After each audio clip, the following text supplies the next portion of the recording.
નમસ્કાર દર્શક મિત્રો, ઓસ્કાર ન્યૂઝ ગુજરાતીમાં આપનું હાર્દિક સ્વાગત છે.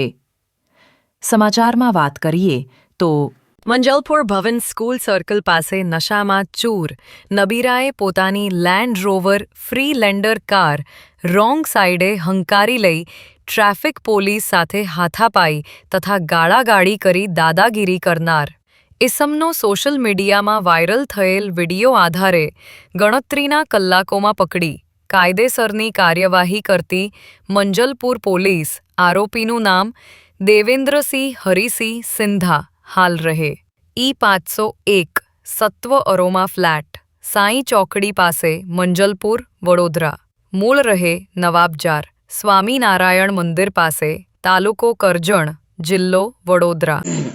ગઈકાલે જે આપણું જૂનું મકરપુરા પોલીસ સ્ટેશન છે ભવન સર્કલ ત્યાં આગળ એક બનાવ બનેલો જેમાં એક ગાડી લેન્ડ રોવર કંપનીની ફ્રીલેન્ડર ફોર વ્હીલ ગાડી જેનો ગાડી નંબર છે GJ06 PS 4128.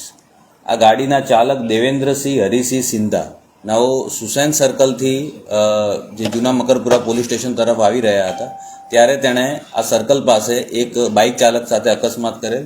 ત્યાં હાજર ટ્રાફિક પોલીસ કર્મચારી હેડ કોન્સ્ટેબલ અલસિંહભાઈ દલિયાભાઈ અને લોકરક્ષક કુલદીપભાઈ હમણે એ જે ગાડી ચાલક છે એને રોકતા એ ગાડી ચાલકે પોલીસ સાથે પોલીસને ઈજા કરેલી અને એમાં એના વિરુદ્ધ ભારતીય ન્યાય સંહિતાની કલમ 281, 121, 296B અને 115(2) તથા મોટર વ્હીકલ એક્ટની કલમ 185 અને પ્રોહિબિશન એક્ટની કલમ 66(1)B આ મુજબ ગુનો દાખલ કરેલ છે, જેમાં સરકારી કર્મચારીની કામગીરીમાં દખલ કરી એને ઈજા પહોંચાડવી, રેશ ડ્રાઇવિંગ અને એ સિવાય એના જે ગાડી છે એમાંથી એક અડધી દારૂની બોટલ મળેલી અને જે ગાડી ચાલક છે એ ફૂલ નશામાં લાગતા એનું મેડિકલ સારવાર કરાવેલી છે અને એને અરેસ્ટ કરેલ છે.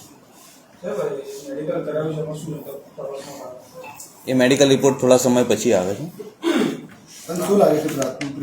પ્રાથમિક દ્રષ્ટિએ નશામાં હોય એવું લાગે છે, એટલા માટે પ્રોહિબિશન એ તપાસનો વિષય છે, ચાલુ છે. આ વ્યક્તિ જે છે JDS કમ્યુનિકેશન કરીને GTPLનું બ્રોડબેન્ડની પેલું એ ચલાવે છે, બિઝનેસ કરે છે અને કરજણ ખાતે એની ઓફિસ છે. માંજલપુરમાં સાંઈ ચોકડી પાસે એનું ઘર છે અને હાલ એ વ્યક્તિ એકલા રહે છે.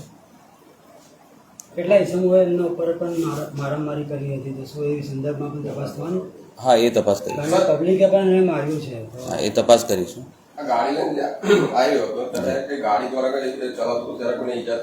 હા, ત્યારે એક બાઇક ચાલકને ઈજા પણ એ લોકો ત્યાંથી નીકળી ગયેલા. એ જ આ ગુનો દાખલ થયો છે ને. આ પોલીસ સાથે પોલીસની કામગીરીમાં અડચણ કરી અને ઈજા પહોંચાડવી એ જ આ ગુનો દાખલ થયેલો છે. ભારતીય ન્યાય સંહિતાની કલમ 121 એ જ છે. નહીં, એવા કોઈ નથી. હા, એ હાલ હજુ આપણે ગઈકાલે ગુનો દાખલ કર્યો છે, આજે હવે તપાસ કરીશું.